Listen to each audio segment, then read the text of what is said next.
வா, இந்த மரத்தில் அழகை பார்த்தீங்களா? மரத்தில் அழகை பார்த்தீங்களா? அவ்வளோ வடிவங்க. வா, அது எவ்வளோ குருவிகள் அழகா கத்துவங்க. கிச்சு கிச்சு கிச்சு கிச்சு கிச்சு கிச்சு. நிறைய குருவி இந்த மரத்தில் இருக்குது. பிளஸ்ஸிங்காக மரம். எல்லா மரங்களும் மொட்டையாயிட்டு அப்படிங்களா? மொட்டையாயிட்டு. ஆனால் இந்த மரம் மட்டும் செழிப்பாக நிற்குது. இந்த மரம் மட்டும் வருஷம் முழுக்க நிற்கும். இது ஒரு ஆச்சரியமான ஒரு படைப்பு தான். இதுக்கு சொல்லப்போனால் சுரணை இல்லை. மரத்துக்கு வெயில் வந்தாலும் நிற்கும், மழை வந்தாலும் நிற்கும். கத்துற படைப்பு தான் எல்லாம்.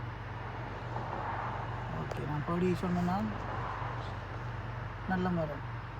இப்படித்தான் கத்தருக்குள்ளே நிலைச்சி நிற்கணும். எது வந்தாலும், மழை வந்தாலும், வெயில் வந்தாலும், குளிர் வந்தாலும் இந்த பீன் மரத்தை போல் நிலைச்சி நிற்கணும். God bless you.